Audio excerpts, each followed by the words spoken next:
Welcome back everyone on English Zone channel, and here we have the new class related to UP grade English Literature Examination जो आपका 2 part में exam होगा। उससे related हम discussion करेंगे videos का। जो फर्स्ट पार्ट में आपको जो फर्स्ट पेपर आपका होगा इंग्लिश लिटरेचर LT ग्रेड से रिलेटेड, उसमें आपको MCQs में क्वेश्चंस मिलेंगे, साथ ही साथ GS का पेपर उसमें होगा। तो हम सबसे पहले आज डिस्कस करेंगे जो आपका सिलेबस है उसको डिस्कस करेंगे, और हम यहाँ पे MCQs को डिस्कस करेंगे LT ग्रेड इंग्लिश लिटरेचर से रिलेटेड, जिसमें आपको कॉलोनियल लिटरेचर को भी इंक्लूड किया गया है आपके पेपर में, आपके सिलेबस में। तो हम इससे रिलेटेड कुछ इंपॉर्टेंट MCQs लेने वाले हैं। स्टार्ट करते हैं आज की क्लास को अपने पहले क्वेश्चन से। आप सभी प्रिपेयर्ड रहिए एग्जामिनेशन के लिए, क्योंकि ये आपका डेट आ चुका है एग्जाम का। तो सबसे पहले क्वेश्चन को देखते हैं। Colonial literature primarily refers to writings that. Colonial literature है क्या, उसके बारे में हम यहाँ पे पहले बात करेंगे। MCQs के फॉर्म में बात कर रहे हैं हम, तो आपको बताना है कि कौन सा इसमें ऑप्शन जो है वो हमारा करेक्ट होगा। क्वेश्चन जो पूछा जा रहा है कि व्हाट इज कॉलोनियल लिटरेचर, जिसको हम राइटिंग में क्या होता है कॉलोनियल लिटरेचर, उसको हम किस तरीके से रेफर कर सकते हैं, आपको वो बताना है। आंसर को देखते हैं हम यहाँ पे directly. Option B is the correct answer. Colonial literature are produced under or about imperial rule. ठीक है, कॉलोनियल लिटरेचर जो होते हैं, जब जो लिटरेचर किसी कॉलोनियल जो एक कंट्री है उस उसके अंडर प्रोड्यूस करती है, वो खुद प्रोड्यूस करती है, वहां के राइटर्स प्रोड्यूस करते हैं, या उस रूल में जहाँ पे वो कॉलोनाइज्ड किया हुआ है, जहाँ पे वो राज कर रहे होते हैं, जहाँ पे शासन कर रहे होते हैं, उसमें अगर किसी तरीके का ये आता है, वो राइटर्स लिखते हैं, उस टाइम एरा में वो लिखते हैं, तो उसको हम बोलते हैं इंपीरियल रूल। तो ऑप्शन बी को हम करेक्ट यहाँ पे करेंगे। colonial literature often reflects or responds to European imperialism, imperial expansion and its effect on colonized people। colonized people किस तरीके से उस टाइम पे जब colonialism हुआ, उस टाइम पे किस तरीके से colonized people ने रिएक्ट किया, उनका उसका क्या इम्पैक्ट पड़ा उनके ऊपर, उसके बारे में बात करते हुए जो लिटरेचर लिखा जाता है, that is related to colonial literature। तो option B is the correct answer.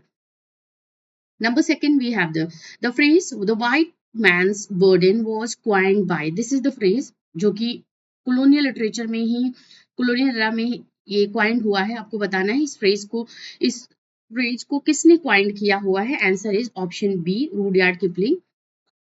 Kipling 1899 poem encouraged imperial powers to civilize colonized nation and reflecting colonial ideology। तो ये द वाइट मैन्स बर्डन, क्योंकि colonialism की अगर हम बात करते हैं या colonization की बात करते हैं, that is the time when Britain ruled over other countries, and in the name of trade and all these things, trade के नाम पे उन्होंने उन पे शासन किया, उनकी चीजों पे पॉलिटिकल जो इश्यूज थे या पॉलिटिकल जो एक मैटर्स थे उसमें इन्वॉल्व होने लगे। तो इस तरीके से ये कोलोनाइजेशन हुआ है, और यहाँ पे वही है the white man's burden. This was coined by Rudyard Kipling, जिसमें कोलोनाइजेशन या इंपीरियल जो पावर है उसको इनकरेज करते हुए पोयम लिखी हुई है। सिविलाइज जो है, कोलोनाइज नेशन को सिविलाइज करने का, और उनकी जो आइडियोलॉजी है कॉलोनियल आइडियोलॉजी को, उसको रिफ्लेक्ट करते हुए ये एक फ्रेज क्वाइन किया था रूडयार्ड किपलिंग ने। Number 3, we have the phrase the scramble for Africa refers to। scramble for Africa refers to। Option B is the correct answer. 19th century European colonization to Africa. देखिए, Asia ही सिर्फ colonize नहीं था, African countries भी जो थी वहां पे भी कोलोनाइजेशन हुआ है। तो 19th सेंचुरी में जो यूरोपियन कोलोनाइजेशन हुआ है अफ्रीका का, उसके बारे में ये स्क्रैम्बल फॉर अफ्रीका है जो ये फ्रेज है, ये रेफर करता है। ये टाइम ड्यूरेशन की अगर हम बात करते हैं, 1881 से लेकर के 1914 का जो टाइम था, इसमें जो यूरोपियन पावर्स है, they divided in Africa for imperial control. Next one, we have the question the colonial literature often presents colonized people as। colonial literature ने किस तरीके से colonized people को रिप्रेजेंट किया हुआ है। जो लिटरेचर उस टाइम पे लिखा गया है colonial एरा में, या colonial जो एक इंपीरियलिज्म का जो टाइम था, उस टाइम पे जो भी लिटरेचर लिखे गए हैं, किस तरीके से colonized people को उसमें शो ऑफ किया गया है, उसको दिखाया गया है। Option B is the correct answer. Exotic and primitive others, others के वे में दिखाया गया है। यहाँ पे अदर्स का जो नेम आ रहा है वो किन के लिए आ रहा है, वो कोलोनाइज्ड पीपल के लिए आ रहा है। Such portrayal reinforced Western superiority and justified imperialism. तो इस तरीके से ये लिटरेचर लिखे गए हैं जो इस टाइम ड्यूरेशन में कोलोनियल लिटरेचर, उन्होंने कोलोनाइज पीपल को, कोलोनाइज लोगों को अदर्स के वे में एक तरीके से रिप्रेजेंट किया हुआ है और बताया गया है कि हाउ वेस्टर्न पॉलिटिक्स और western culture is superior from the colonized country. Next one we have the Heart of Darkness 1899 work. This explores heart of darkness Joseph Conrad का वर्क है, किस पे बेस्ड ऑन है, आपको इसका आंसर देना है. This is based on option B Belgian exploitation in the Congo. Belgian exploitation को एक्सप्लोर करते हुए हार्ट ऑफ डार्कनेस लिखा है जोसेफ कॉनरैड ने और यहाँ पे बताया है Joseph Conrad novella critiques the brutality and hypocrisy of European imperialism in Africa. ये बहुत ही अच्छा एग्जाम्पल है. अगर हम अफ्रीकन कोलोनिज्म को देखते हैं, कोलोनियलिज्म को देखते हैं, तो उसमें जो बात करते हो हार्ट ऑफ डार्कनेस, ये नोवेला जो है जोसेफ कॉनरैड को, इसमें आप देखोगे किस तरीके से African people were very much colonised, very much under the pressure of imperialism, European imperialism, और उस ब्रुटैलिटी, उस हिपोक्रेसी को बात करते हुए ये वर्क लिखा है heart of darkness Joseph Conrad ने.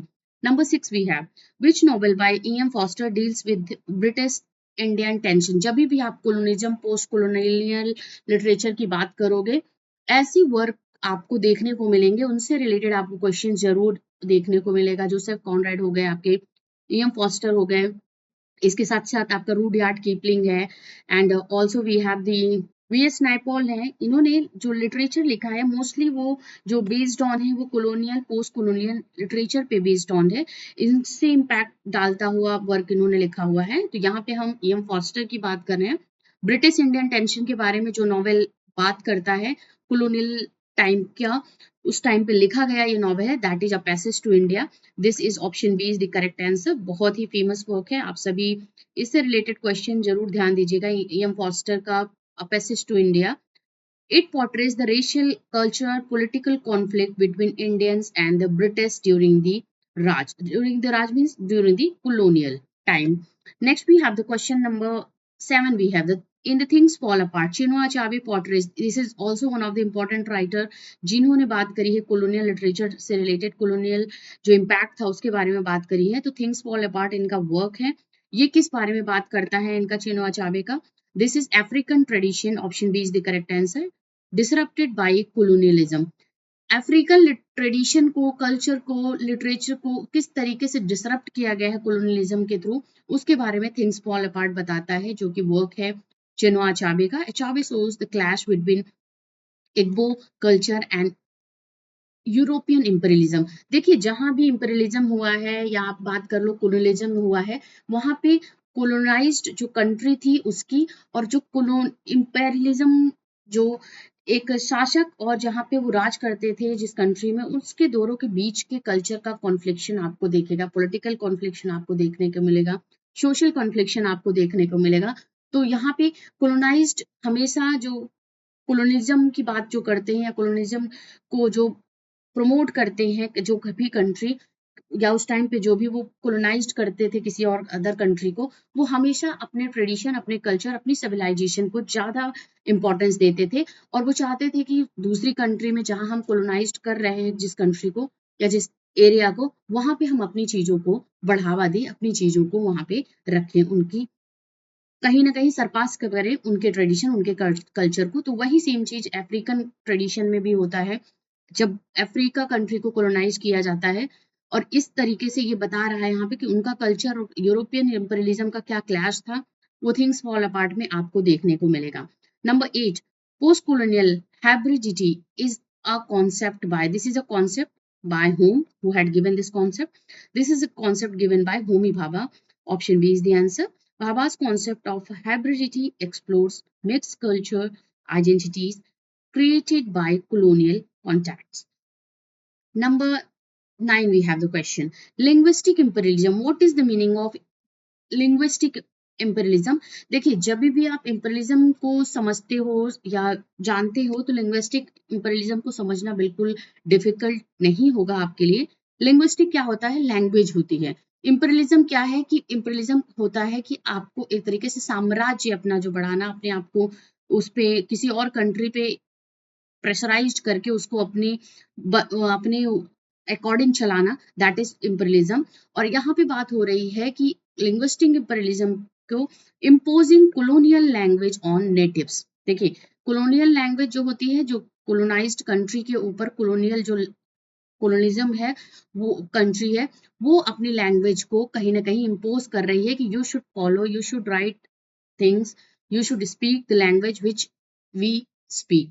तो उसी अकॉर्डिंग यहाँ पे बात हो रही है लिंग्विस्टिक इम्पीरियलिज्म की, कि इम्पोज करना कॉलोनियल लैंग्वेज को नेटिव्स के ऊपर, जो कि वहाँ के लोग हैं, जो कि वहाँ के रहने वाले लोग हैं, जो वहाँ पे पैदा हुए, वो अपनी लैंग्वेज को छोड़ करके किसको इंपॉर्टेंस दे, किसको बोले, कॉलोनियल लैंग्वेज को। तो ये है लिंग्विस्टिक इम्पीरियलिज्म। ऑप्शन बी को हम यहाँ पे करेक्ट करेंगे क्वेश्चन नंबर 9 के लिए, ठीक है। It reinforced European dominance in education and administration, क्योंकि लैंग्वेज देखिए आपकी कहाँ यूज होती है, एडुकेशन में यूज होती है, आपकी किसी एडमिनिस्ट्रेटिव वर्क में यूज होती है। जो लैंग्वेज होता है रीजनल लैंग्वेज, या जो आपका एक होता है नेशनल लैंग्वेज या ऑफिशियल लैंग्वेज जो होती है, बट कॉलोनियल लैंग्वेज को उस पे इम्पोज करना, that is the linguistic imperialism. I hope आपको ये चीजें समझ में आ गई होंगी। ये क्वेश्चन नंबर 10 को देखते हैं।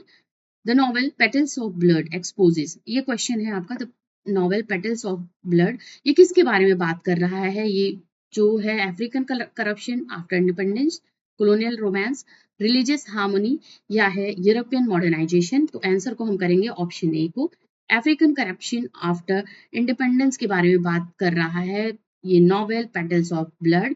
And this is the novel by Ngugi wa Thiong'o critique neo colonial betrayal of revolutionary ideas. तो ये बिट्रायल के बारे में, न्यू कॉलोनियल बिट्रायल के बारे में बात करता हुआ नॉवेल है पेटल्स ऑफ ब्लड।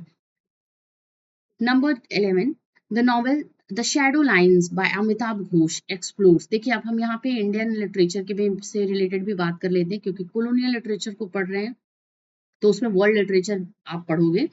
वर्ल्ड के डिफरेंट डिफरेंट राइटर जो कोलोनाइजेशन के टाइम पे उन्होंने वर्क लिखे हैं, इंपीरियलिज्म के टाइम पे अपने वर्क्स लिखे हैं, उसके बारे में कॉलोनियल लिटरेचर में हम पढ़ते हैं। तो द शैडो ऑफ लाइन यहाँ पे बात कर रहे हैं, अमिताभ घोष का वर्क है। ये क्या एक्सप्लोर कर रहा है? This explore option B partition, borders and post colonial identity के बारे में बात करता हुआ ये वर्क है, the shadow lines. Ghosh critics artificial national divisions inherited from colonialism। तो ऑप्शन बी हमारा करेक्ट है 11 नंबर क्वेश्चन का। नंबर 12 भी है, in colonial context civilization was often used as। Civilization को किस तरीके से यूज किया गया है? अगर हम कोलोनियलिज्म की बात करते हैं, कोलोनियल कॉन्सेप्ट्स के बारे में समझते हैं, कॉन्टेक्स्ट में लेते हैं, तो what is civilization? Option A is the correct answer. Civilization is a justification for domination. Domination मतलब होता है कि मुझे अपनी चीजें रखनी है। जो कोलोनाइज्ड नेटिव कोलोनियलिज्म को फॉलो करते हैं, जो कोलोनियलिज्म को इम्पोज करना चाहते हैं, उनका क्या है कि वो जस्टिफिकेशन देते हैं अपने डोमिनेंस का।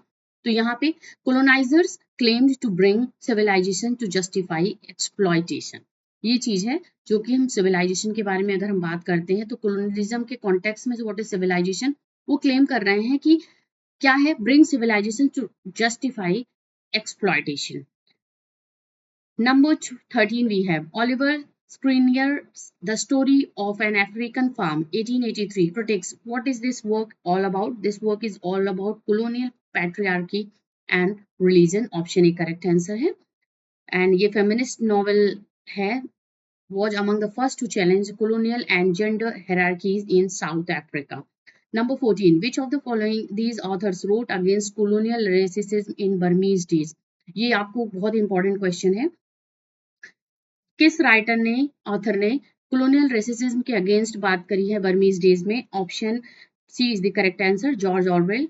Option C is the answer. Orwell's 1934 novel criticizes the arrogance and hypocrisy of British imperial officers in Burma. Burma में जो ब्रिटिश ऑफिसर्स थे, उनकी हिपोक्रेसी और एरोगेंस के बारे में बात करता हुआ ये वर्क है ऑरवेल का। Number 14 we have 15 we have the question colonial gaze means. What is the meaning of colonial gaze? Option B is the correct answer. The colonizer's perspective of dominance and surveillance, ये gauge है colonial gauge का, ये किस तरीके से वो हर चीज में अपनी डोमिनेंस को, अपनी सर्वेलांस को लगा देना चाहते हैं जिस भी कॉलोनाइज्ड कंट्री पे, कॉलोनाइज्ड नेटिव्स पे वो हैं वहां पे, तो कॉलोनाइजर्स का यही काम है. It refers to how coloniser viewed natives as object of study and control. Number 15 के बाद 16, Conrad's the secret agent reflects. Secret agent is a work of Joseph Conrad. और किस बारे में बात करता हुआ ये वर्क है, कॉलोनियल लिटरेचर से रिफ्लेक्ट करता हुआ. This is about option B terrorism and political paranoia. Option B is the answer. Though not colonial, it shares imperial anxiety about foreign threats. Number 617, The Great Game in Kipling's Kim refers to. Kipling's work is Kim, जो इसमें great game के बारे में बात करी गई है. तो what is that great game? Answer is option A, British Russian rivalry in central Asia. British Russian की जो राइवलरी है सेंट्रल एशिया में, उसके बारे में ग्रेट गेम जो है वो रेफर कर रहा है रूडयार्ड किपलिंग की किम नॉवेल में. This great game was a geopolitical struggle for influence in India and beyond. तो ब्रिटिश और जो रशियंस थे उनका जो एक इम्पैक्ट था, या बात कर लो एक डोमिनेंस जो चाहते थे, इन्फ्लुएंस चाहते थे इंडिया और उसके आसपास की कंट्रीज में, वो जो पॉलिटिकल स्ट्रगल है इन दो कंट्रीज के बीच में कि हम वहाँ पे राज करना चाहते हैं, हमारा इम्पैक्ट ज्यादा वहाँ पे रहे इंडिया पे, हमारा इन्फ्लुएंस ज्यादा रहे. तो ये ब्रिटिश और रशियन के बीच की राइवलरी थी जो ग्रेट गेम के नाम से किपलिंग ने अपने वर्क किम में रेफर किया हुआ है. Number 18, which novel by Joseph Conrad is set in south east Asia. South east Asia में किस नॉवेल को, जोसेफ कॉनरेड का कौन सा नॉवेल है जिसकी सेटिंग बेस्ड ऑन है? Option B Lord Jim is the correct answer. Conrad's colonial stories often features moral ambiguity and cultural isolation. Here we have the question number 19. Which work represents an early critique on imperial exploitation? Imperial exploitation को बताते हुए, represent करते हुए कौन सा early critic work है? आपको इसको आंसर देना है ना चारों ऑप्शंस में से. And the answer is heart of darkness. Joseph Conrad का वर्क है जो कि अफ्रीकन इंपीरियलिज्म के बारे में बात करता है. Next we have the here 20 question number. The phrase orientalism describe. देखिए कोलोनियलिज्म और इंपीरियलिज्म से रिलेटेड जो है हमारा वो ओरिएंटलिज्म भी है. अगर हम कोलोनिज्म की बात करते हैं, कोलोनाइजेशन की बात करते हैं, तो orientalism is also related to that. तो आपको बताना है कि ये फ्रेज क्या है, क्या डिस्क्राइब करता है. Answer is option B, western depiction of eastern societies as inferior. क्या बात करते हैं? वेस्टर्न जो कंट्रीज है या वेस्टर्न सोसाइटी है जो, वो ईस्टर्न कंट्रीज को, ईस्टर्न सोसाइटीज को क्या अपने आप से इंफीरियर समझते हैं, and that is the part of the colonization. Next one we have the question, और ये किसने क्वाइंट किया हुआ है ये term? Edward Said. It critics colonial culture stereotypes. Number 21, the term colonial discourse was popularized by. This was the discourse. जो term है colonial discourse, उसको popularize किसने किया हुआ है? Answer is option A. Edward Said is the correct answer. Said's Orientalism, इनका work ही है orientalism से रिलेटेड. ये वर्क का इनका नेम है. 1978 में ये लिखा है इन्होंने. Exposed how Western texts constructed the East as inferior and exotic. ये बात कर रहे हैं जो कि ओरिएंटलिज्म वर्क है एडवर्ड सेड का, जिनमें उन्होंने बात करी है कि किस तरीके से जो वेस्टर्न कंट्रीज होते हैं वो ईस्टर्न कंट्रीज को अपने आप से किस तरीके से सभी एस्पेक्ट्स में, in all aspects of life, वो उस ईस्टर्न कंट्रीज को अपने से इंफीरियर समझते हैं in every aspect. That is the term orientalism. Next one we have 22 number question. Which of the following is a settler colony narrative? Answer is option C. Out of Africa is the correct answer. This is a settler colony narrative. Karen Bixen's memoir depicts European settlers lives in Kenya under colonial rule. Colonial rule में Kenya में ये रहे हुए हैं, उसमें बारे में, उसमें अपने मेमोयर के बारे में बताया हुआ है कि what was the situation when I was in Kenya under colonial rule. तो किस तरीके से कोलोनी नैरेटिव्स को अपने वर्क में आउट ऑफ अफ्रीका में कैरन ब्लिक्सन ने एज अ मेमोयर रिप्रेजेंट करा हुआ है। Next we have 23 number question. In colonial literature the orient was often depicted as। Orient का क्या मतलब हुआ है colonial literature में, आपको उसको आंसर देना है। ओरिएंटलिज्म की बात हमने कर ली है, तो यहाँ पे उसी से रिलेट करता हुआ ये है, option B is the correct answer. Feminized, mysterious and backward, this is the answer. Orientalism portrays Eastern societies as needing Western guidance. Yes, the main thing related to Orientalism, Orient, is that you need Western countries think, when Western colonizers think that they Eastern people need them, and in every aspects of life, that is the Orientalism all about. Orient, यहाँ पे colonial literature में Orient का meaning हुआ कि backward, mysterious and feminized, कि आपको मेरी जरूरत है, आपको बिना हमारी गाइडेंस के आप कुछ नहीं कर पाओगे, या आप बहुत ही बैकवर्ड हो, बहुत ही आप स्टीरियोटाइप्ड हो, तो आपको उससे हम आपको बताएंगे how to live, how to be advanced in life. That is the thing related to Orientalism. 24. The British Empire's motto, the sun never sets on the empire, implies। ये यहाँ पे क्वेश्चन, ये बहुत ही फेमस एक फ्रेज है जिसमें कहा जाता है कि कभी भी सन जो होता है ब्रिटिश एम्पायर में, सन कभी भी अस्त नहीं होता है। ये है, तो ये किस चीज को दिखा रहा है, किस चीज के बारे में बता रहा है, ये बताना है आपका। Option B is the correct answer. Global dominance. Global dominance. It expressed pride in Britain's vast global colonial presence. Britain ऐसी कंट्री थी जो कोलोनाइजर का काम किया है, जो as a coloniser colonised countries पे उन्होंने, कोलोनाइज्ड नेटिव पे एक तरीके का ट्रेड के वे में उन्होंने पूरा अपना एक इन्फ्लुएंस जो था उस कंट्री पे, जहाँ पे उन्होंने कोलोनाइजन किया है, कोलोनाइज्ड किया है जिस कंट्री को, जिस नेटिव जिस प्लेस को, उस पे अपना पूरा एक इम्पैक्ट डाला है। तो इसीलिए यहाँ पे जो बात हो रही है जिस मोटो की, sun never sets on the empire, that is related to the Britain's vast global colonial presence के बारे में बात करता है। 25 we have the question, which work explores the colonizer's psychological impact। colonizer का जो psychological impact है, क्या प्रभाव है, एक मनोवैज्ञानिक प्रभाव क्या है, वो कौन सा वर्क एक्सप्लोर करता है, that is Heart of Darkness by Conrad, reveals how imperial power corrupts both colonizer and colonized। colonial adventure fiction often glorified। जो colonial adventure fiction, देखिए हम बात तो colonization की कर रहे हैं, colonial literature की बात कर रहे हैं, तो literature is an important part जिसमें आपको पढ़ना होगा, समझना होगा कि उस टाइम पे किस किस तरीके के फिक्शन, किस किस तरीके के जो वर्क लिखे गए हैं, वो किस तरीके से किसे ग्लोरीफाई कर रहे हैं, या किस पे इम्पैक्ट डाल रहे हैं, या किस चीज से इन्फ्लुएंस होकर के वर्क को लिखा है डिफरेंट डिफरेंट राइटर्स ने। यहाँ पे colonial एडवेंचर फिक्शन की बात कर रही है, जो एक्सप्लोर करता है या ग्लोरीफाई किसको कर रहा है, that is option answer B, European exploration and conquest. European exploration and conquest का मतलब क्या हुआ कि यूरोपियन जो एक खोज है, उसको एक समझने की, या एक किसी खोज में निकले हुए हैं और उसको पाने की एक जो उनका एडवेंचर है, उसके बारे में बात करता है colonial adventure fiction. Adventure tales like Haggard's King Solomon Mines reinforce imperial pride. Number 27. Which text is often considered the quintessential colonial adventure story? किस टेक्स्ट में colonial adventure story के बारे में बात हुई है इन चारों ऑप्शंस में से? Answer is option D, Robinson क्रूजो। डेनियल डिफो का वर्क है। This novel reflects early colonial attitudes of dominance and civilizing mission.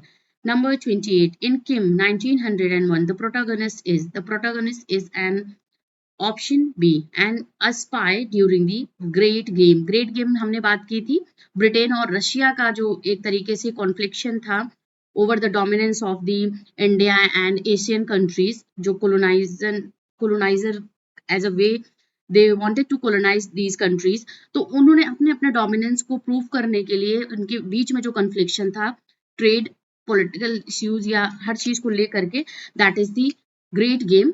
और किम में रूडयार्ड किपलिंग ने इस बारे में बात की है, और प्रोटोगोनिस्ट कौन था, spy during the great game. Novel Kipling's novel mixes imperial adventure with political intrigue in British India. Number 29, the man who would be king portrait. ये पोर्ट्रेट क्या कर रहा है? Answer is option A, two British man attempting to rule a remote territory के बारे में बात कर रहा है, a man who would be king.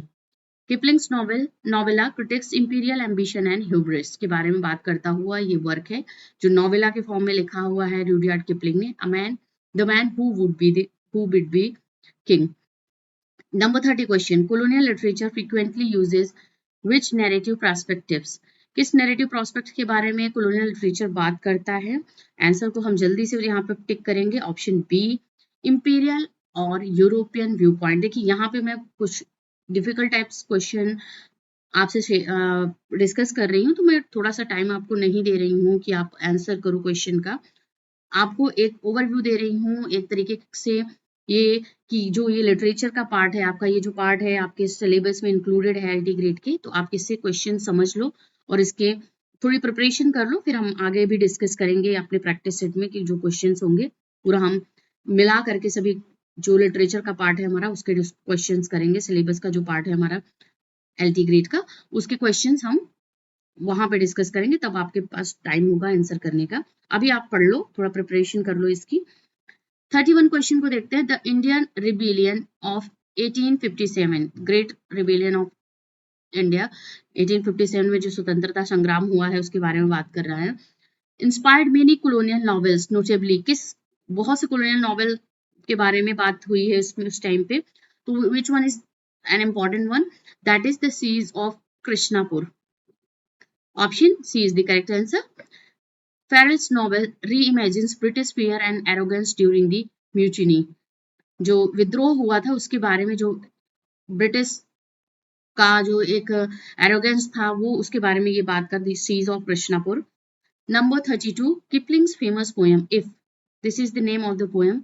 If promotes किस बारे में बात करता है? Answer is option A, imperial obedience and self control. It embodies Victorian ideals of duty, stoicism under empire. Number 33 देखते हैं, which African setting is central in King Solomon's Mine? King Solomon's Mine में कौन सा African जो setting है उसको as a setting उसमें centrally वो वर्क किया हुआ है, उस जगह से रिलेटेड बात हुई है, and that is the option B, South Africa. South Africa is the answer. H. Rider Haggard's novel combines adventure and colonial fantasy in the work King Solomon's Mines. 34 we have the term Noble Savage was used to describe. Noble Savage किसको describe करते हुए लिखा है, या ये term जो है किसको represent कर रहा है? That is idealized native people seen as pure and uncivilized. Option B is the answer. This trope romanticized the colonized while denying their complexity. Number 35 question को हम देखेंगे। अल्टीग्रेट इंग्लिश लिटरेचर, कॉलोनियल लिटरेचर आपका जो literature है उसमें हम बात कर रहे हैं। कॉलोनियल जो रूल है उसके बारे में एज अ सिलेबस ये आपके एग्जाम में पूछा जा रहा है, तो इससे रिलेटेड हम क्वेश्चन यहाँ पे डिस्कस कर रहे हैं। तो क्वेश्चन हमारा है, mission civilisatrice refers. This refers to the French civilized mission ideology. French civilizing mission ideology को रिप्रेजेंट करते हुए मिशन सिविल सैट्रिस है। French justifies colonialism as a mission to spread culture and reason. तो European country में जो coloniser का काम किया यूरोपियन कंट्रीज ने, उसमें फ्रेंच ने जस्टिफाई किया हुआ है कि कोलोनिज्म इज एन इम्पॉर्टेंट पार्ट, जो कि एक एज अ मिशन हम काम कर रहे हैं, क्या कि कल्चर और रीजन को स्प्रेड करने के लिए in eastern countries. Number 36, which colonial writer describes India as jewel in the crown? India as the jewel in the crown, ये किस colonial writer ने describe किया हुआ है, बताया है? Answer is option A, Rudyard Kipling. The answer, Kipling glorified British rule in India as central to imperial pride. Number 37 we have Lord Jim focuses on. Lord Jim जो है वो किस पे बात कर रहा है, किस लॉर्ड जिम जो वर्क है वो किससे रिलेट करता है? A sailor's guilt and moral redemption. This is Joseph Conrad work, uses a colonial settings to explore moral cowardice and exile. Number 38, what role did the travel narrative play in colonial writing? colonial writing में travel narrative जो है वो क्या role play कर रहा है, इसका answer आपको देना है। That is to justify and document exploration. Travelogues often reinforced imperial ideologies of discovery and superiority. Number 39, we have the question: which colonial text uses the Indian mutiny as a setting? जो colonial text कौन सा है जो Indian mutiny को as a setting use करा हुआ है अपने work में? That is option C, The Siege of Krishnapur. J.G. Farrell's novel reimagines the British Indian revolt of 1857. 1857 का स्वतंत्रता संग्राम जो था वो ब्रिटिश इंडिया के विरुद्ध था, because we were colonized and Britain was colonizer. And यहाँ पे जो इंडियन मिटूनी को एज अ सेटिंग जो वर्क टेक्स्ट में यूज करा गया है जिस वर्क में, that is the siege of Krishnapur. Number 40, colonial literature often presents empire as option B, a noble enterprise. Many colonial texts justifies imperialism as a moral duty. ठीक है, तो colonial जो texts लिखे गए हैं, because most of the British writers have written work upon that, और उस बारे में उन्होंने बताया है कि ये बहुत ही एक moral duty है जो कि वेस्टर्न कंट्रीज कर रही हैं अपनी ड्यूटी, अपने कल्चर, इन सब चीज़ों को स्प्रेड करने के लिए. साथ ही साथ जो इंफीरियर एक बैकवर्डनेस है ईस्टर्न कंट्रीज का, उसको अपवर्ड करने के लिए ये सब किया जा रहा है. तो उसको जस्टिफाई करते हुए जो कॉलोनियल लिटरेचर है उस एम्पायर को जो रिप्रेजेंट कर रहा है वो क्या कर रहा है, imperialism as a moral duty. Number 41, a passage to India, the Malabar caves symbolizes. देखिए पैसेज टू इंडिया में टेम्पल, मैला केव, इन सब के बारे में बात हुई जो कि एक सिंबल के वे में प्रेजेंट किया गया है, रिप्रेजेंट किया गया है एम फॉस्टर के थ्रू. तो यहाँ पे मालाबार जो केव है उसके बारे में क्या सिंबलाइज करता है, that symbolizes Indian mysticism and colonial misunderstanding. Option A को हम टिक करेंगे यहाँ पे. ऑप्शन आंसर हमारा ऑप्शन ए है. Caves represents the incomprehensible gap between cultures. Number 42, who describes colonialism as violence in its natural state. Natural state में violence in its natural state. colonialism को किसने इसको describe किया हुआ है? Answer is Franz Fanon is the answer. In the Wretched of the Earth, Fanon exposes the brutality of colonial domination. तो कई writers ऐसे भी हैं जिन्होंने इसके अगेंस्ट में चीजें लिखी है, कोलोनाइजेशन के अगेंस्ट में चीजें लिखी, कई ने सपोर्ट करते हुए उसको लॉर्ड करते हुए चीजें लिखी हुई हैं, वर्क लिखे हुए हैं. तो दोनों प्रोस्पेक्ट्स आपको कोलोनियल लिटरेचर में देखने को मिलेगा. आगे मूव ऑन करते हैं, 43 क्वेश्चन को देखते हैं. In colonial fiction Africa was often depicted as, this was depicted as a dark continent of mystery and savagery. तो डार्क कॉन्टिनेंट वैसे भी अफ्रीका को बोला जाता है, तो that is the dark continent of mystery and savagery. European writers such as Haggard and Conrad portrayed Africa as exotic and uncivilised to justify colonisation. जैसे बात हुई है ना कि किस वजह से कोलोनाइजेशन को बहुत से लोगों ने जस्टिफाई किया है कि that is, and specially western writers and western countries ने ये अपने आप को बताया है कि yes why we are colonizing these countries like Africa and Asian countries. तो यहाँ पे वो बात किया है कि हम इनको क्या करना चाहते हैं, इनको एक तरीके से अपग्रेड करना चाहते हैं, एडवांस करना चाहते हैं. तो इस तरीके से जो अफ्रीका है उसको डार्क कॉन्टिनेंट, मिस्ट्री एंड सवेजरी को करते हुए उसको सिविलाइज बनाना चाहते हैं. ये ओवरऑल बात हुई. 44, which novelist coined the phrase the empire on which the sun never sets. तो अभी हमने बात की कि किसके रेफरेंस में होता है, तो वो ब्रिटिश एम्पायर इंपेरियलिज्म के बारे में बात हो रही है. अब ये बताइए कि किस नॉवेलिस्ट ने इसको इस फ्रेज को कॉइन किया हुआ है, the empire on which the sun never sets. That is option A, D, Winston Churchill had said this. Churchill used this phrase to emphasize Britain's global imperial power. 45 we have. The character Mrs. Moore in A Passage to India represent. Mrs. Moore A Passage to India जो represent करती है character, this say is a spiritual tolerance and understanding.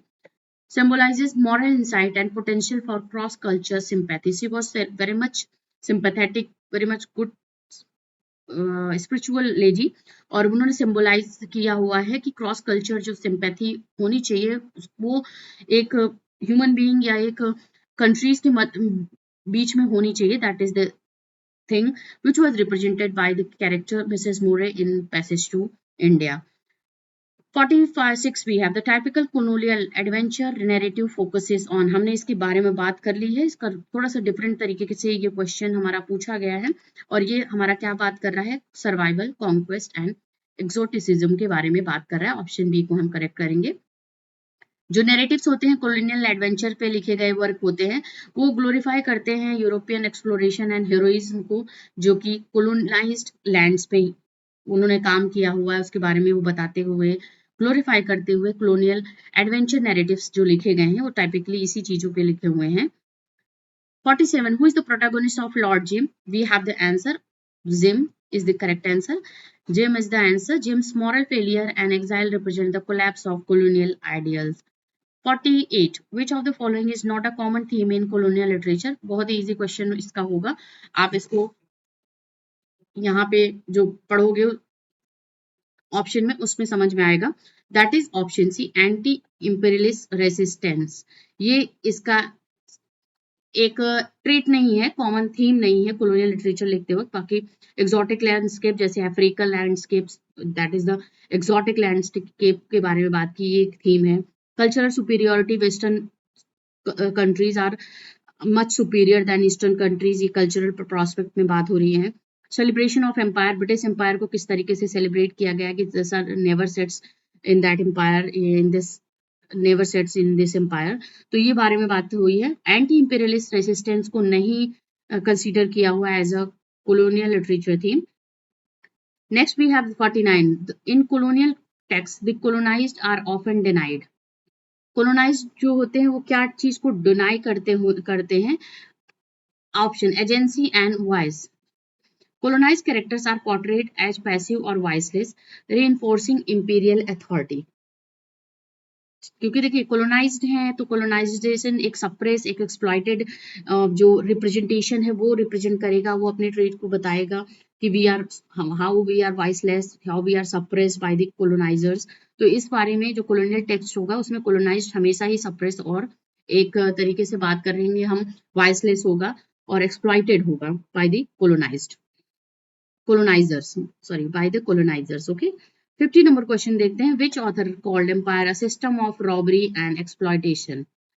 Empire जो जहां पे बात हो रही है द सन नेवर सेट्स, ये system of robbery and exploitation के बारे में किस ऑथर ने बताया है? Answer is option D, J.A. Hobson. Hobson's Imperialism, a study 1902, criticized empire as an economic exploitation because they have not exploited only, they have not emphasized their culture in colonized countries, but they have also exploited on economic point of view, on economic basis they have exploited that colonized country and politically they have involved in that country system. तो इन सब चीजों के बारे में जो colonizers थे उन्होंने बहुत ही एक जो अपना पूरा रीइंफोर्स्ड कर दिया अपनी कल्चर, अपने ट्रेडिशन, अपने जो इकोनॉमिक जो एनालिसिस है, साथ ही इकोनॉमिक जो उनका एक प्रोस्पेक्ट है, पॉलिटिकल प्रोस्पेक्ट, उन सबको उस दूसरी कंट्री में एज ए डोमिनेंट, अपना डोमिनेंट जो एक तरीके से शो ऑफ करने के लिए, अपनी डोमिनेंस को बताने के लिए अदर कंट्रीज में इस तरीके से इम्पैक्ट डाला हुआ है. 51. Nostromo 1904 is set in. Nostromo जो वर्क है ये कहाँ सेटिंग है? Fictional South African countries. Option B is the answer. Conrad's critics European economic imperialism in the fictional Costa-Guana. 52. Which colonial author later became critical of imperialism and totalitarianism? जो critical work उन्होंने लिखे हुए हैं या criticise किया हुआ है imperialism और टोटलिटरिज्म को, वो कौन सा कॉलोनियल ऑथर था? That is George Orwell. Option C is the correct answer. George Orwell shooting an elephant and Burmese days reveals the moral corruption of empire. Empire means British empire की बात हम कर रहे हैं, इसको यहाँ पे बिल्कुल भी आपको डाउट में नहीं रहना है. चलिए मूव ऑन करते हैं. हाफ पार्ट हमने यहाँ पे ऑलमोस्ट कवर कर लिया है इस लिटरेचर का, कॉलोनियल लिटरेचर से रिलेटेड जो एमसीक्यूज हम डिस्कस कर रहे हैं. फ्रेंड्स, आई होप आप अभी तक के क्वेश्चंस को बहुत ही डीपली ऑब्जर्व किया होगा, बहुत ही माइन्यूटली आपने देखा होगा इसको और समझा होगा कि क्या है कॉलोनियल लिटरेचर. आगे हम 53 में क्वेश्चन में देखेंगे the civilising mission justified empire by claiming colonizers were spreading culture and Christianity. तो ये जो उनका काम था, क्या उनको क्यों जस्टिफाई किया जा रहा है, जो एक सिविलाइजिंग मिशन जो है ब्रिटिश एम्पायर के थ्रू जो जस्टिफाई कर रहे हैं कि उनका काम क्या है, they are here to dominate any country, they are just spreading culture and Christianity in other in colonized countries. That's the main aim, main mission. और उसकी आड़ में उसके पीछे पीछे वो क्या कर रहे होते हैं वो आप सबको पता है, how they have exploited colonizers and imperialism impact was so much brutal in that countries where they have colonized. तो ये सब बातें इसमें हुई हैं. This rhetoric disguise exploitation as benevolence.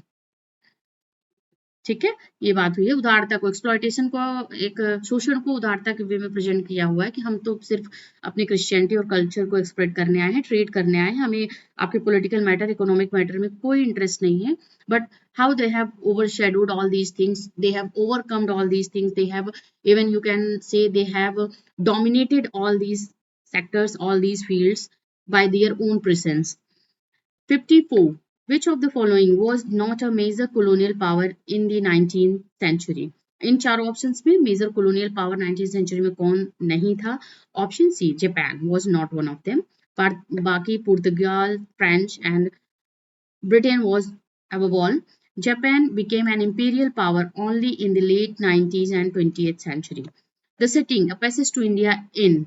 This is in option C, Chandrapur. fictional जो एक village है, एक आप कह लो टाउन एरिया है, उसके बारे में यहाँ पे बात हो रही है. चंद्रपुर जो है ये फिक्शनल प्लेस है, कोई सेटिंग जो इसकी है किसी सिटी में नहीं है. Foster use a fictional Indian city to explore colonial tension and miscommunication. Number 56. The idea of mimicry in colonial discourse refers to. This refers to imitation of the colonizer's culture by the colonized. Colonizer की culture को एक तरीके से imitate करना colonized के through, that is the mimicry in colonial discourse refers. Homi Bhabha describes mimicry as both resemblance and resistance. 57. The Lagoon 1897 work by Joseph Conrad takes place in Malaya. Option A. The short story explores betrayal and moral paralysis in colonial setting. 58. Which British colony is central to Out of Africa? किस colony को British colony जो है वो central है इस work में Out of Africa में? That is option A, Kenya. Karen Blixen का ये वर्क है, मेमोयर है, जिन्होंने अपने जब वो केन्या में रह रहे थे और वो that was the colonised place and colonial जो एक प्रिविलेज है उसको रिवील करते हुए एक रोमांटिसाइज किया हुआ है अपनी लाइफ को जब वो केन्या में थे out of Africa. That is the work, through that work. 59 देखते हैं in Kim, who serves as Kim's spiritual guide. Kim के स्पिरिचुअल गाइड के रूप में किसने काम किया है किम वर्क में? Answer is option C, the Lama. A Tibetan Lama represents Eastern spirituality in contrast to imperial politics. 60 number, Empire Writes Back is a phrase referring to. Empire Writes Back जो phrase है that is related to post-colonial resistant literature. Coined by Ashcroft et al., it describes post-colonial writers' challenge to colonial narratives. 61. Who is the central narrator in Heart of Darkness? Answer is option A, Marlowe. The correct answer. 62. We have colonial fiction often uses the trope of going native, which means the trope of going native means in colonial fiction की बात करते हैं that is a European adopting indigenous customs. Number 63. In A Passage to India, the British Party symbolizes. This symbolizes failed attempt at cross culture correction. जहाँ पे Indian and British दोनों community के लोग रहते हैं, तो ये जो रिप्रेजेंटेशन है ब्रिटिश पार्टी का जो सिंबलाइज करता है वो दोनों के कल्चर में क्रॉस कल्चर करेक्शन के बारे में बात कर रहा है. This party reveal social divides rather than bridging them. Social status और सोशल जो इनका कल्चर है, सोशल जो एक वे है of celebrating something that is different, और उसको यहाँ पे कनेक्ट नहीं किया जा सकता है, ये सिंबलाइज कर रहा है अ पैसेज टू इंडिया में bridge party. 64 colonial narratives often use which binary opposition, that is civilization versus savagery. This binary justifies colonial domination through moral contrast. Number 65, the term Orientalist describe a Western scholar studying Eastern culture. ये orientalist है जो कि western scholar जो है वो eastern culture को पढ़ रहे होते हैं, और इसमें क्या बात करते हैं वो कि आपके जिसमें जो बता रहा है ओरिएंटलिस्ट वो शेप करता है कि how the West imagine the East often through stereotypes. Next one 66 भी है, which work of Kipling's celebrates British imperial service in India. Kipling के बारे में बात हो रही है, किपलिंग के वर्क के बारे में बात हो रही है जो ब्रिटिश इंपीरियलिज्म सर्विस को इंडिया में दिखा रहा है, बता रहा है, उस वर्क को रिप्रेजेंट कर रहा है, इस चीज को रिप्रेजेंट कर रहा है उनका कौन सा work.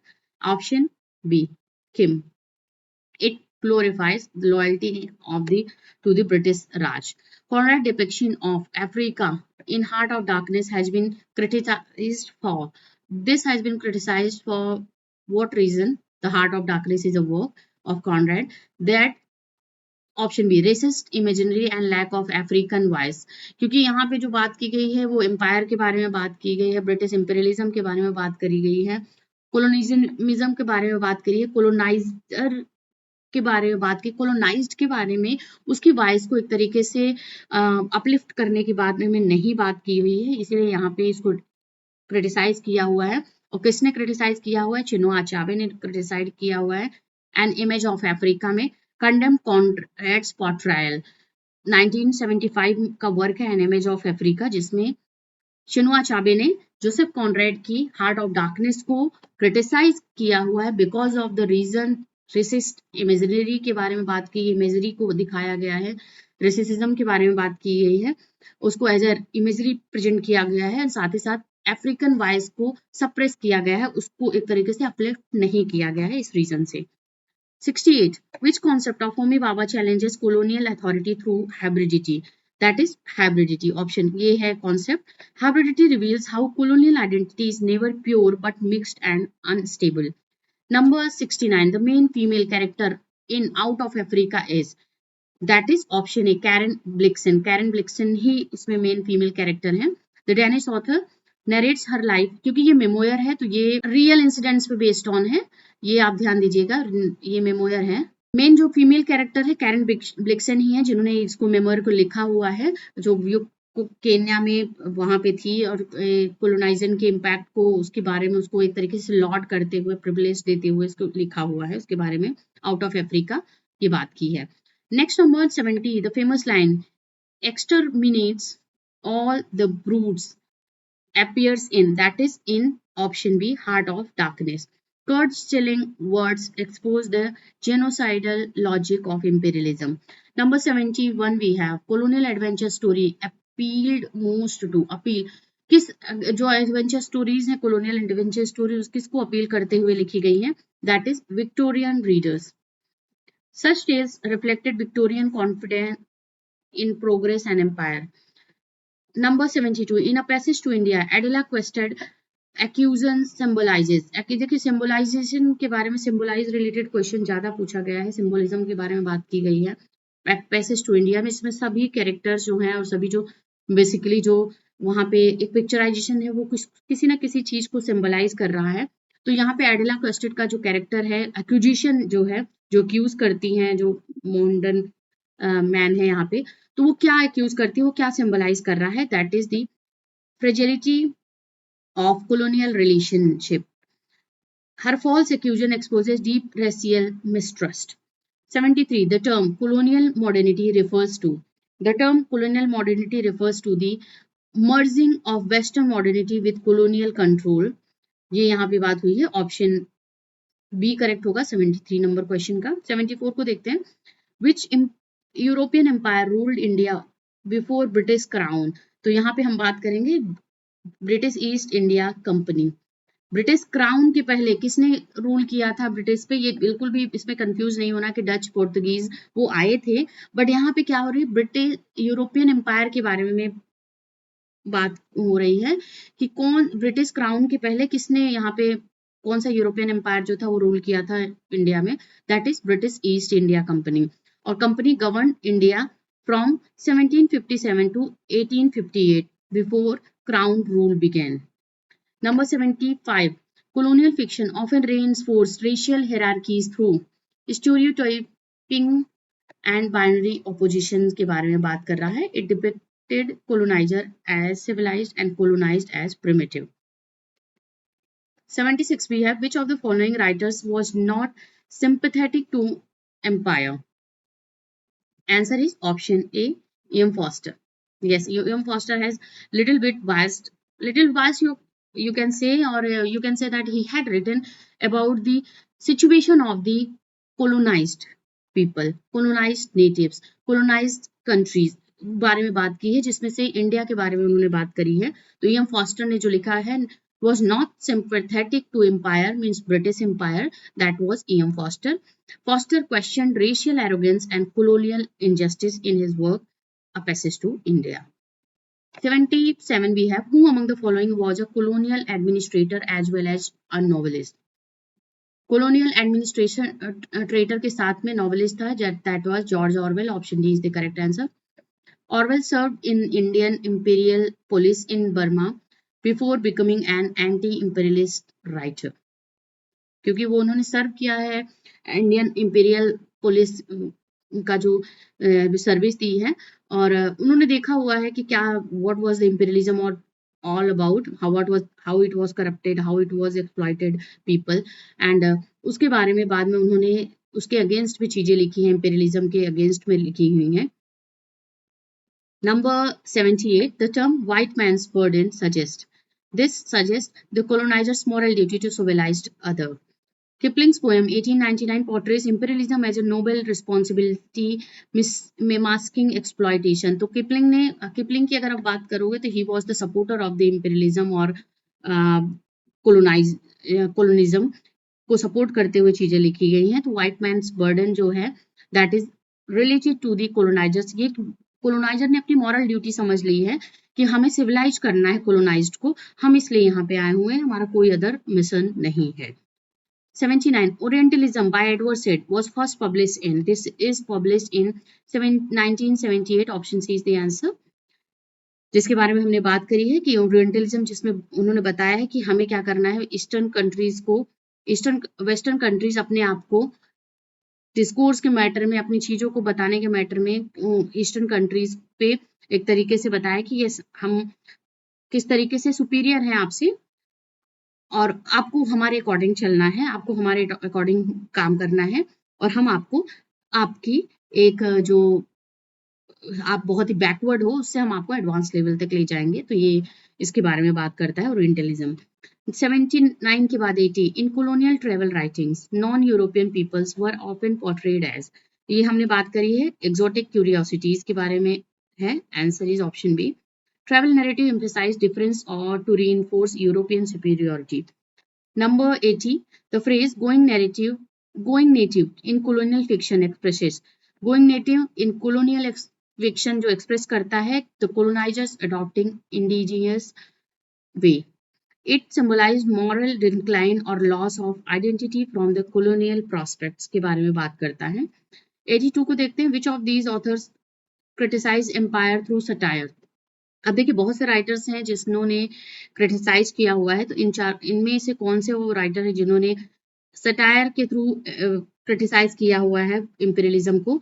That is George Orwell. Option C, जो कि बाद में एंटी इंपीरियलिस्ट राइटर होते हैं, बिकॉज ये पहले सर्व किए रहते हैं इंपीरियलिज्म पुलिस इन बर्मा में, बट उसके बाद ये इन्होंने ही लिखा है Burmese days satirises British colonial corruption and hypocrisy. 83, the novel Passage to India ends with their separation and recognition of cultural divide. The final scene summarizes the impossibility of true unity under colonial rule. 84, who is the author of the King Solomon's Mine? ये हमने बात कर ली है। H. Rider Haggard is the answer. ये adventure novel है, glorify करता है exploration and conquest in Africa. ये भी देखिए जो ग्लोरीफाई कर रहा है इंपीरियलिज्म को, king Solomon's mine, H Rider's Haggard का ये वर्क है। नॉवल है, एडवेंचर नॉवल है। 85 भी है, which novel by Olive Schreiner critic patriarchy and colonialism in South Africa, that is the story of an African farm। 1883 का ये नॉवल है जो कि feminist and anti colonial text के बारे में है। 86 in Conrad's Heart of Darkness, the Congo River symbolizes the journey into the unconscious। The river mirrors the dark psychological descent of both Morlo and Imperial itself। जो मॉर्लो character है इसमें heart of darkness में, उसके बारे में बता रहा है, और कॉन्गो रिवर है जो सिंबलाइज कर रहा है journey into the unconscious. 87 the empire writes back primarily refers to, ये हमने बात कर ली है, यहाँ पे post colonial authors reclaiming narrative power. 88 which colonial novel features a treasure hunt as its central plot। colonial novel के बारे में जो बात है, that is the King's Solomon's Mines, हैगर्ड्स का ये वर्क है। Number 89 the novel man who would be king by Kipling depicts, यहाँ पे जो बात है, two adventurers attempting to rule a tribe, जो दो एडवेंचर्स के बारे में बात, एडवेंचरर्स जो हैं उनके बारे में बात हो रही है कि कौन रूल करेगा, दोनों एक दूसरों से क्लैश होता है दोनों का। 90 number question, who said the sun never sets in on the British empire. Option है विंस्टन चर्चिल ने बोला है। सो फ्रेंड्स, यहाँ पे इस क्वेश्चन में थोड़ा सा डाउट है, हम यहाँ पे इसको हु पॉपुलराइज्ड अगर हम बात करते हैं, यहाँ पे हु सेट की जगह पे पॉपुलराइज्ड लिख देते हैं।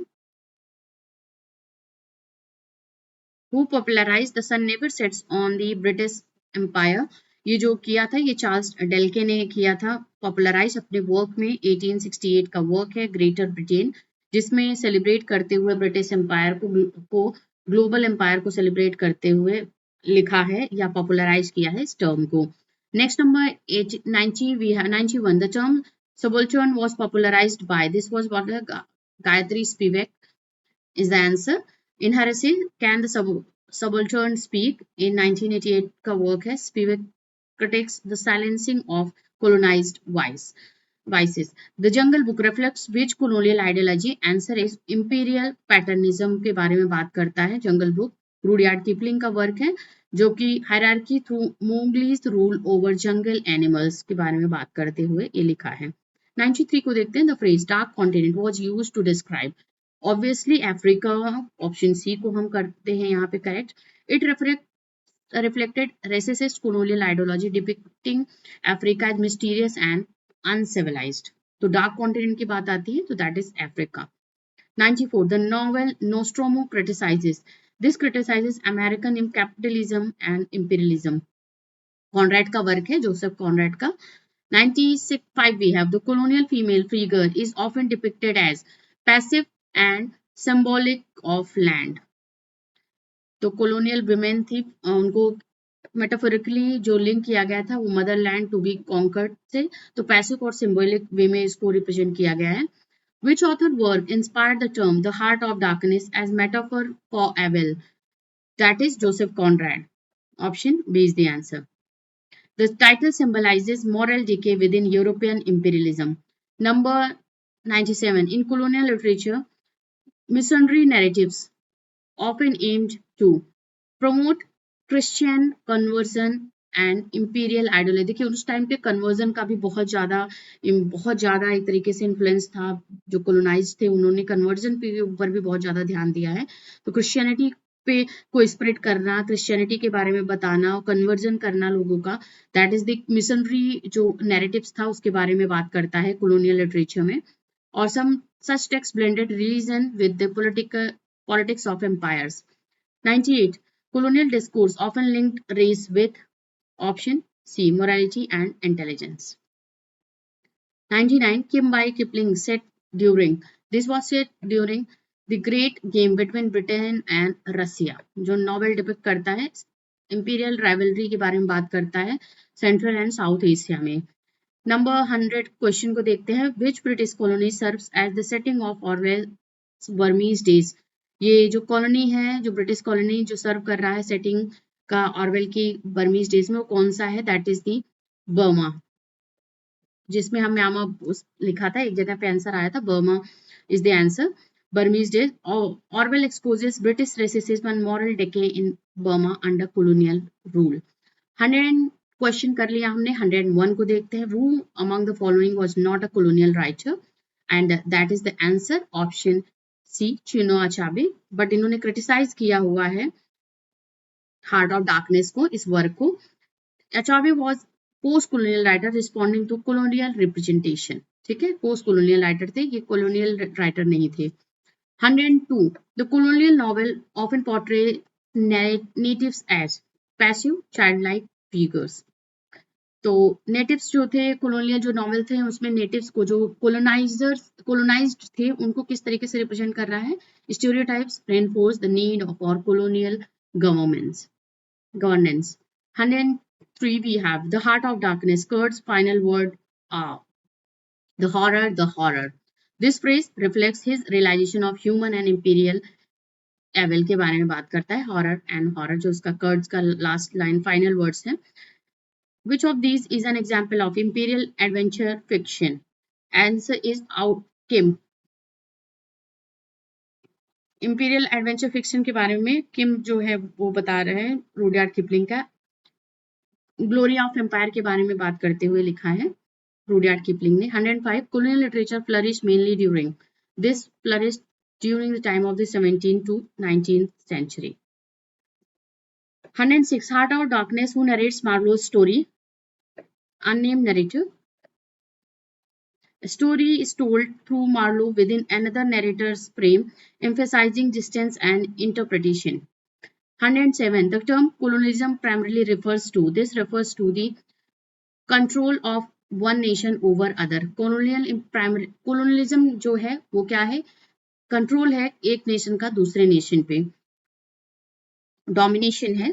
108 The phrase the sun never sets on British Empire refers to global expanse of the empire, British Empire. Option B is the answer. 109 Edward said Orientalism focuses on the Western representation of the East. Edward said का work है. He argues that the West created stereotypes to justify domination of the East. 110 Which Caribbean author wrote A Small Place?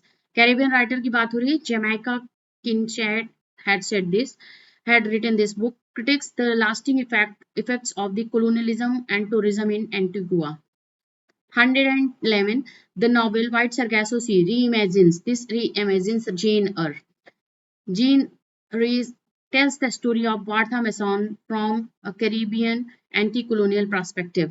112 Which Indian writer authored A Passage to India? E.M. Forster. Answer is option C. 113 Negritude is associated with Africa and the Caribbean. Negritude movement celebrated black culture and identity against colonial racism. अगर हम negritude की बात करते हैं, negritude की, तो ये black जो कल्चर है, मतलब अफ्रीकन कल्चर है और कैरेबियन कल्चर है, उसकी आइडेंटिटी को वाइस करता है, इसको एक तरीके से फोर्स करता है, और ये उसको मूवमेंट को सेलिब्रेट करता है. ब्लैक कल्चर और उसकी आइडेंटिटी को सेलिब्रेट करते हुए ये मूवमेंट था. 114 The writer who coined the term Commonwealth literature, that is George Woodcock. Option D is the answer. He used the term for English literature from former British colonies. 115 and this is the last question of this colonial literature of LT grade English literature examination. The term post-colonial diaspora refers to, answer is option B, migration from former colonies. Migration from former colonies, तो post colonial diaspora है, वो include कर रहा है communities को formed by the movement from colonies to metropolitan centers. तो friends ये कुछ questions थे पोस्ट colonial literature से रिलेटेड. आगे हम डिस्कस करेंगे अपने अलग जो हमारा सिलेबस में टॉपिक है, उसको भी हम डिस्कस करेंगे अपनी नेक्स्ट क्लास में LT ग्रेड इंग्लिश लिटरेचर के लिए. प्लीज क्लास कैसी लगी मुझे जरूर आप कमेंट करके बताइए, और अगर आपको सेशन पसंद आया हो तो एक हिट तो चाहिए ही, लाइक बटन को हिट कर दीजिए, एंड साथ ही साथ चैनल को सब्सक्राइब करके नोटिफिकेशन बेल आइकन जरूर प्रेस कर लेना. आपकी नेक्स्ट क्लास का अपडेट आपको मिल जाएगा टाइमली जब भी मैं क्लास अपलोड करती हूँ अपने चैनल पे या क्लास लेती हूँ, लाइव क्लास लेती हूँ, तो आपके लिए उसका नोटिफिकेशन आपके स्क्रीन पे, आपके फ़ोन पे होगा। जब तक आप नोटिफिकेशन बेल आइकन नहीं प्रेस करोगे, तब तक आपको ये सुविधा नहीं मिलेगी। तो please do that right now and also thank you for watching this.